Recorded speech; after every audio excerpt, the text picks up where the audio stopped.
Siguen apareciendo millones de litros de combustible robados o refinados ilegalmente. Hoy, elementos del Gabinete de Seguridad aseguraron en 2 acciones, escuche usted la cantidad, 129 carrotanques que tenían 500.480.000 litros de combustible. Esto fue en Ramos Arizpe, Coahuila. Es una primera acción, los agentes de seguridad, sobre varios carrotanques que se encontraron aparentemente abandonados cerca de una estación de ferrocarril. Ahí se localizaron nada más ni nada menos que 33 carrotanques, pero esto es, y pueden transportar millones y millones de litros de hidrocarburos. Esto se encontró en tan solo un lugar, Jorge. Sí, 3 millones en el primer decomiso. Más tarde, cerca de una estación de Saltillo, se localizaron otros 96 carrotanques varados sobre las vías del ferrocarril que contenían 11.520.000 litros. En total fueron 15.500.000 litros. Las cantidades son enormes y se suman día con día en barcos, pipas, ductos, refinerías clandestinas, ahora también en ferrocarriles. Lo que sigue resultando increíble en un negocio tan grande que genera, según las autoridades, unos 12.000 millones de dólares al año de utilidades y que aprovisiona cerca de 1/3 de los combustibles que se usan en el país, es que quienes manejan esta trama de corrupción no aparezcan, no se han detenido. ¿Dónde están las investigaciones de la Fiscalía General de la República, de otras instancias? ¿Quiénes son los que manejan esta trama, este entramado de contrabando de combustibles que ingresa de los Estados Unidos, que se roba de refinerías, que se refina ilegalmente? Hoy, simplemente hoy, 15 millones de litros de combustibles fueron decomisados. ¿Quién maneja esa trama clandestina? El robo de combustible, lejos de ser erradicado como se presumía, es una de las grandes fuentes de ingresos ilegales del crimen organizado. Este lunes, el Gabinete de Seguridad Federal dio a conocer 2 importantes decomisos en Coahuila. En 2 acciones se aseguraron 129 carrotanques con más de 15 millones de litros de combustible. En el municipio de Ramos Arizpe, policías estatales dieron aviso de varios carrotanques que se encontraban en aparente abandono cerca de una estación de ferrocarril. Al llegar las fuerzas federales, localizaron 33 de estos tipos de contenedores con casi 4 millones de litros de hidrocarburo. A unos kilómetros de ahí, cerca de una estación en Saltillo, encontraron 96 carrotanques con más de 11 millones de litros de hidrocarburo. En ambas acciones, las unidades no contaban con documentos que acreditaran su legal traslado y procedencia lícita.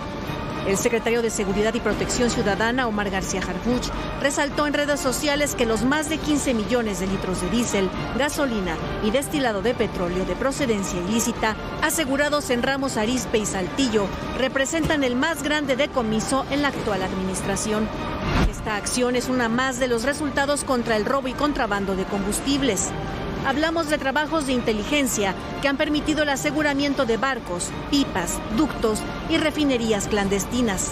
Y ahora en ferrocarriles. El 18 de junio se dio a conocer la operación de un tipo de mini refinería clandestina en Coatzacoalcos, Veracruz. En esa ocasión se recuperaron más de 500.000 litros de crudo, además de infraestructura para la producción ilícita de combustibles. En marzo se informó el aseguramiento más grande de combustible robado. El golpe histórico consistió en el decomiso de 10 millones de litros de diésel en el puerto de Tampico, Tamaulipas. El hidrocarburo ilegal llegó en un buque petrolero que navegaba bajo bandera de Singapur. Había partido desde un puerto en Texas. En los últimos años, el robo y contrabando de combustible evolucionó y se convirtió en un negocio transnacional. El crimen organizado encontró en Estados Unidos socios que actuaron como intermediarios para vender crudo, gasolina y diésel extraído ilegalmente de los ductos de Pemex. De acuerdo con el Financial Times, miles de litros de combustible llegan a México en embarcaciones principalmente desde Texas. Se estima que entre el 16 y el 27% del consumo anual de combustibles en México provino en los últimos 5 años de fuentes ilícitas, lo que representó entre 12.000 y 21.000 millones de dólares al año. Para ADN 40, Fuerza Informativa Azteca. decíamos que la semana pasada que Pemex es un absoluto desastre con unas deudas inmanejables. Deudas que tienen sin pagar con sus proveedores por miles de millones de dólares, donde se pierden en Pemex $42 por cada barril que se refina de crudo, donde se produce cada vez menos y donde incluso la refinería de Dos Bocas, que costó, imagínese usted, 25,000 millones de dólares, estuvo sin operar, sin refinar un solo barril de petróleo durante los últimos 5 meses. ¿Y sabe que no pasa nada? Bueno, en realidad sí pasa. Como la situación de Pemex es tan boyante, como la describíamos, mandamos solamente en lo que va del año, gratis por supuesto, regalado, 3.100 millones de pesos en crudo y combustibles que son enviados, regalados, insistimos, a Cuba. Un tema, además, que está en el centro de la relación de México con los Estados Unidos. La crisis que atraviesa Petróleos Mexicanos es en varios frentes. Una de las obras emblemáticas del gobierno de López Obrador sigue dando más pena que gloria. Se dio a conocer que la refinería Olmeca en Dos Bocas, Tabasco, suspendió actividades debido al suministro de crudo de mala calidad. Así lo reportó Pemex a la Comisión de Bolsa y Valores de Estados Unidos. De acuerdo con lo informado, el paro ocurrió entre diciembre de 2024 y febrero de 2025, debido a que el petróleo que les entregaron no cumplía los parámetros necesarios para su procesamiento. A 3 años de su inauguración, la refinería continúa en proceso de construcción y fase de pruebas, reconoció Pemex ante el regulador estadounidense. Pese a este hecho, las deudas millonarias, pérdidas de más de $30 por cada barril de crudo refinado y robo de combustible, el gobierno de México se da el lujo de regalar crudo y combustible al régimen autoritario de Cuba.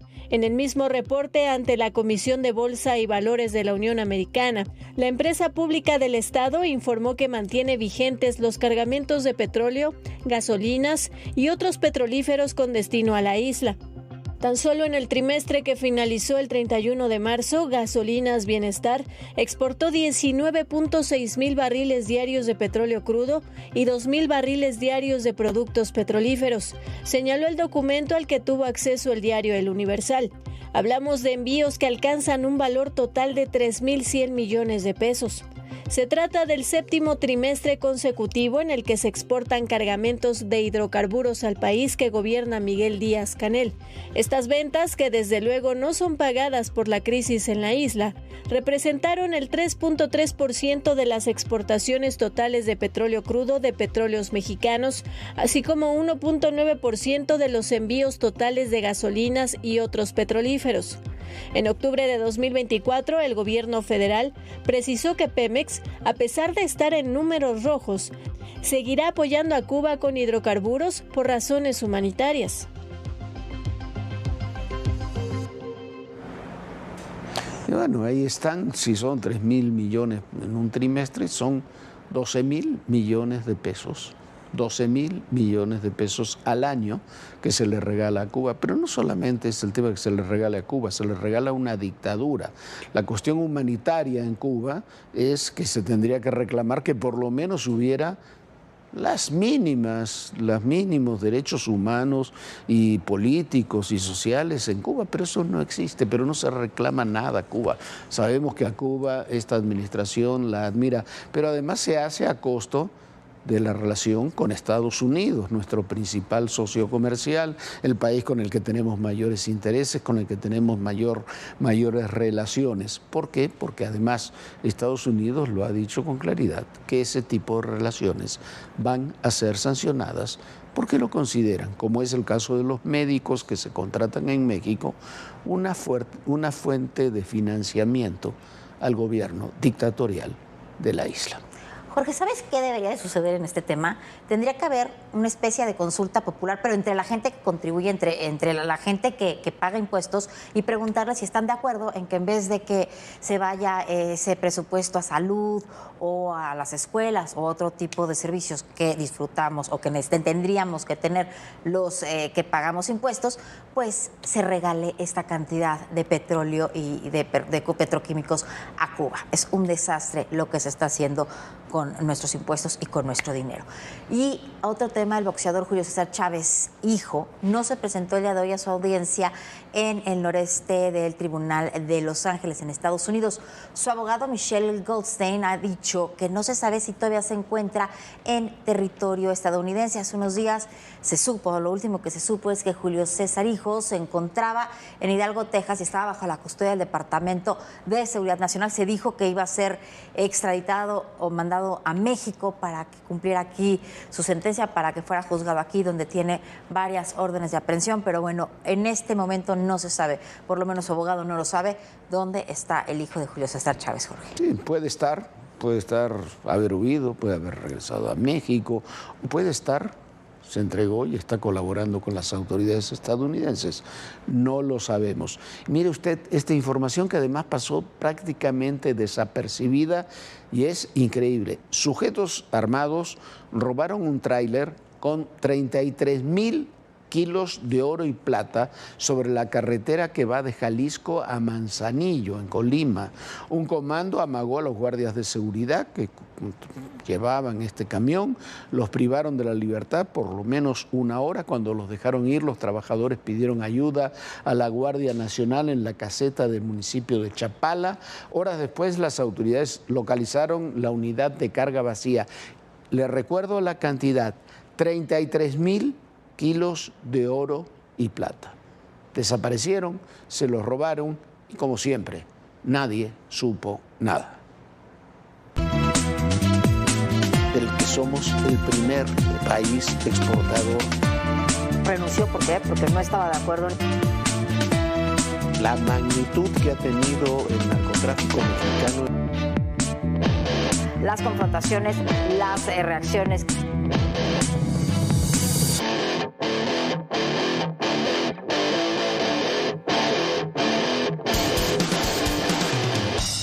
Y la violenta, agresiva, insensata marcha del viernes por las calles de la colonia Condesa, supuestamente en contra de la gentrificación, se ha convertido en una exhibición de estupidez, de falta de sentido común e impunidad. Se destrozaron inmuebles, se agredió a personas, se demandó la expulsión de extranjeros, sobre todo de estadounidenses y judíos, con una fachada progresista. Pero bueno, realmente parece todo lo que sucedió, lo que vimos el viernes, una exhibición profascista. Terrible, terrible ver estos actos de violencia, sí, ¿no, Jorge? No, y las estupideces. Lo más terrible, hay gente estúpida ahí en todos los países, por supuesto. Lo terrible es que hay autoridades que lo toleran, otras que no hacen nada y fuerzas de seguridad que no intervienen. Eso es lo más lamentable. No a la idiotez de un grupo de personas, manipulados o no, la mayoría de estos al final siempre terminan impunes. Son algunos de ellos lo del famoso bloque negro, estos pseudoanarquistas que aparecen en todos lados y tienen autorización para hacer lo que sea sin que nadie sea detenido, y tienen derecho también a pensar lo que quieran, pero no tienen derecho a agredir, a lastimar, a vandalizar, sin que autoridad alguna los intente controlar. Pero además quienes los impulsan y protegen, y no nos equivoquemos, esa protección es de ámbitos oficiales del gobierno de la Ciudad de México, no entienden, o quizás sí, quizás esa es su intención, que le están dando argumentos poderosísimos a Estados Unidos para redoblar su campaña antiinmigrantes y las presiones contra México, además de dañar aún más la imagen del país. Lo cierto es que todos los medios globales, hasta el Homeland Security, han reaccionado, y muy mal, por supuesto, como debe ser, ante estos hechos. Aquí las autoridades lo tomaron prácticamente como una anécdota más.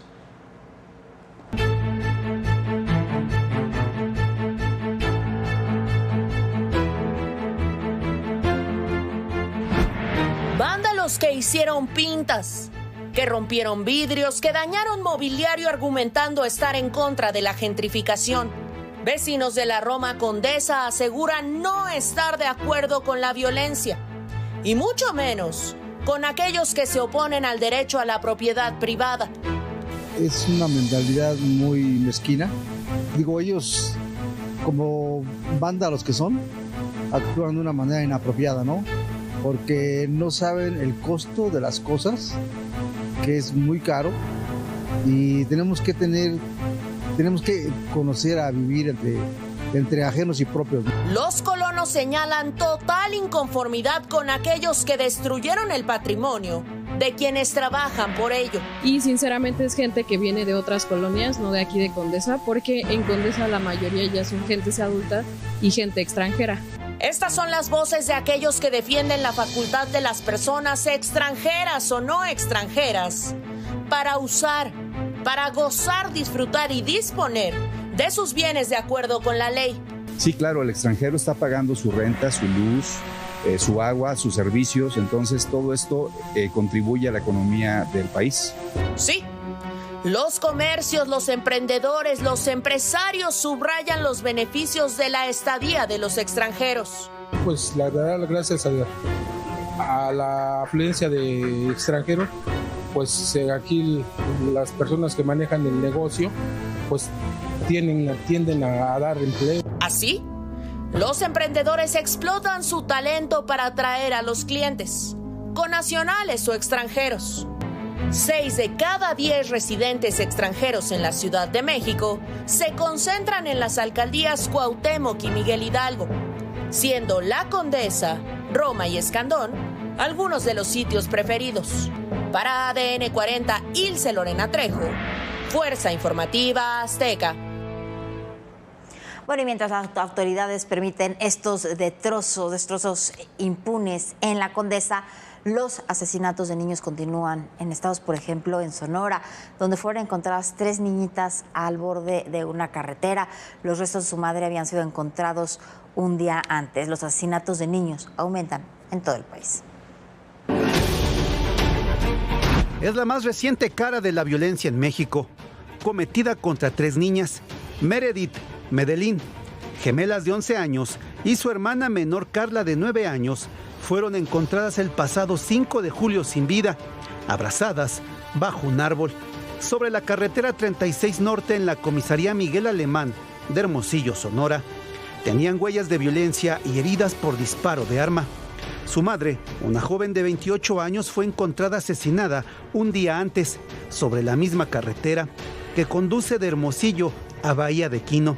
Los cuerpos de las 4 fueron encontrados por el colectivo de búsqueda Buscadoras por la Paz de Sonora, quien recibió una llamada anónima y alertó de los cuerpos abandonados.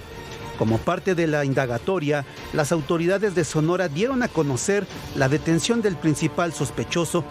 Se trata de la expareja de la madre de las pequeñas, quien está identificado como distribuidor de drogas y presunto integrante de la organización criminal Los Salazar, una célula del cártel de Sinaloa que opera en Sonora. Según testigos, la joven de 28 años trabajaba en una maquiladora. Los asesinatos en manos de integrantes de grupos criminales se han incrementado. De acuerdo con reportes oficiales, en 2021 hubo 2.240 homicidios de menores de edad. De ellos, 32% estaban relacionados con el crimen organizado. En 2022, 627 menores murieron por arma de fuego. Un año después, la cifra se elevó a 903 casos, mientras que el año pasado el registro fue de 1.093 y este año suman 570 menores de edad asesinados por el crimen organizado. 2 de ellos ocurrieron en Sinaloa, donde la disputa entre la chapiza y la malliza ha recrudecido. En enero pasado, 2 menores de edad fueron alcanzados por disparos de arma de fuego durante un enfrentamiento en Culiacán. Eran Gael y Alexander, de 9 y 12 años, respectivamente. Un grupo armado que les disparó en varias ocasiones. El padre de los menores también murió. Y en mayo pasado, Alexa y Lady, de 7 y 11 años, fueron alcanzadas por las balas en un enfrentamiento entre civiles armados y fuerzas de seguridad en Badiraguato. Bueno, cuando crece a estos niveles la impunidad, cuando se mata y se asesina, no solamente con salvajismo, sino con impunidad, en la mayoría de los casos, vamos derivando hacia estas cosas. El asesinato de estas 3 niñas y su madre es terrible. Que lo haya hecho la pareja sentimental de la madre me parece terrible, atroz. Pero eso sucede. Desgraciadamente son 3 niñas más de una cifra brutal, más de 500 en lo que va del año, solamente en este 2025. Y ayer presentó el secretario Omar García Harfuch una estrategia anti-extorsión que utilizará, según se anunció, muchos de los recursos que le fueron otorgados con las nuevas leyes de seguridad aprobadas en el Congreso. Es un ejemplo a ver cómo funcionan estas leyes tan discutidas, tan controvertidas para muchos, a ver si logran tener el éxito que se proponen. Es una prueba de fuego para ellas. ¿Por qué? Porque el delito de la extorsión es el delito hoy que más afecta a la sociedad.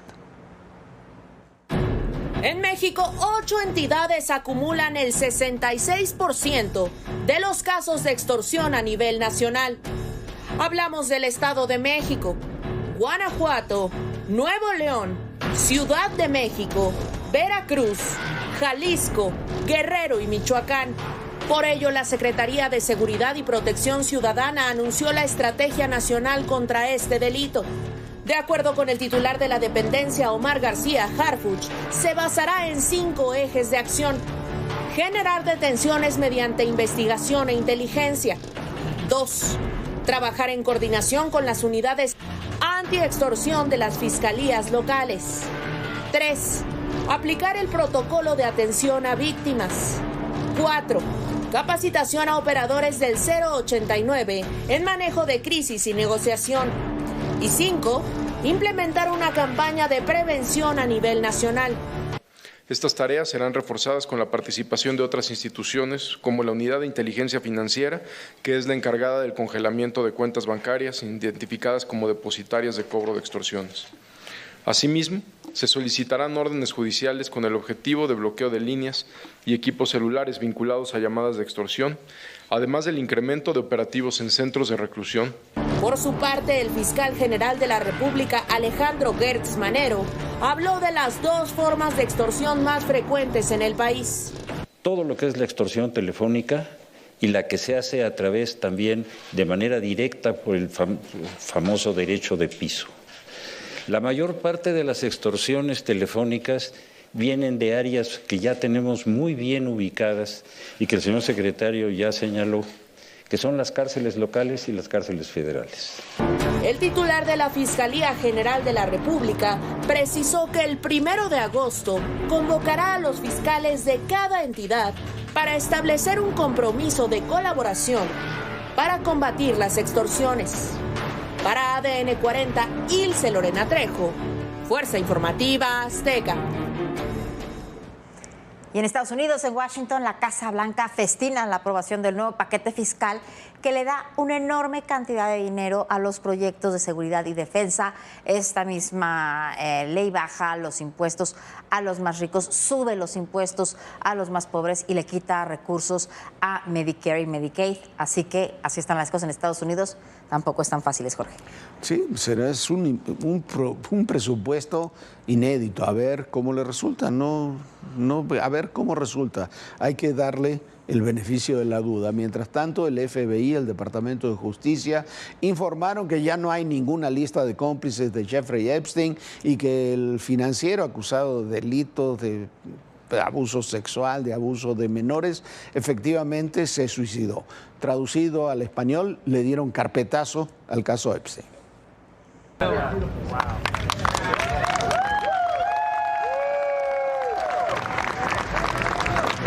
Es el llamado Big Beautiful Bill de Donald Trump. Ocurrió el pasado 4 de julio, día de la conmemoración de independencia de los Estados Unidos, el cual fue aprovechado por Trump para convertir en ley su proyecto presupuestario que transformará sectores enteros en la economía estadounidense, especialmente en torno a los impuestos, la energía y la atención sanitaria. De entrada está el polémico techo de la deuda por $5 billones, el recorte del gasto gubernamental en Medicaid de $900 mil millones en los próximos años, que afectará principalmente a las familias de bajos ingresos y a los proveedores de atención médica rurales. Por el contrario, habrá beneficios en reducción de impuestos para las personas con mayores ingresos, pues se mantendrá una tasa impositiva máxima del 37%. Habrá mayores recursos para la seguridad en la frontera sur. La industria de la energía limpia se verá afectada, pues ofrecerá un nuevo apoyo a los combustibles fósiles, incluido uno que clasifica el carbón como un mineral crítico para un crédito gubernamental para la fabricación. Y todo esto ocurre en medio de otra noticia, el caso de Jeffrey Epstein, el hombre acusado de abuso sexual y tráfico de menores que en agosto de 2019 fue encontrado sin vida en su celda. El Departamento de Justicia de Estados Unidos y el FBI descartaron que este hombre tuviera una lista de clientes para chantajearlos por su supuesta implicación en el tráfico de menores, luego de que a principios de 2024 se dio a conocer una desclasificación de documentos sobre el caso. Una decisión que se torna polémica debido a que Donald Trump tuvo vínculos con Epstein en los años 90 y principios de los 2000. Incluso en redes sociales circuló un video en el que se observa a Trump en una de las famosas fiestas de Epstein y en la que había menores de edad. Footage shot in November of 1992 before Trump opened the resort as a club shows the future president's. El escándalo de estas fiestas involucra a personalidades públicas del ámbito de la política como Bill Clinton y hasta de la realeza británica con el príncipe Andrés, hijo de la fallecida reina Isabel II. El escándalo del caso Epstein puso al descubierto que este hombre y su cómplice, Ghislaine Maxwell, usaban a jóvenes vulnerables, sin casa o con problemas familiares, para llevarlas a mansiones de Epstein donde eran abusadas sexualmente. Did to me. I was raped repeatedly. I was raped 3 times a day sometimes. And I was not the only girl on that island. There was a constant stream of girls being raped over and over and over again. Además de descartar la lista, el Departamento de Justicia de Estados Unidos y el FBI también confirmaron que la muerte de Epstein sí fue suicidio y no homicidio como se especuló. Incluso compartieron un video de una cámara de seguridad donde aparece el multimillonario en su celda en Manhattan el día que supuestamente se quitó la vida. Epstein tenía programado un juicio para el verano de 2020 y con una posible sentencia de 40 años. Bueno, carpetazo al caso de Epstein, pero antes de irnos le queremos enviar, Viviana y un servidor, un gran abrazo, un saludo muy fraternal a nuestra colega, a nuestra amiga Fernanda Familiar por el fallecimiento de su padre, el señor Carlos Familiar Garcés. Un abrazo muy grande a nuestra amiga Fernanda Familiar. Sí, Fernanda, un abrazo muy fuerte desde aquí. Nosotros ya nos vamos. Muchísimas gracias por habernos acompañado. Lo esperamos mañana en punto de las 11 de la noche, por supuesto, aquí en Todo Personal. Bonita noche, Jorge. Muy buenas noches, Viviana, y recuerden, en el poder y en la política todo, pero absolutamente todo es personal. Gracias.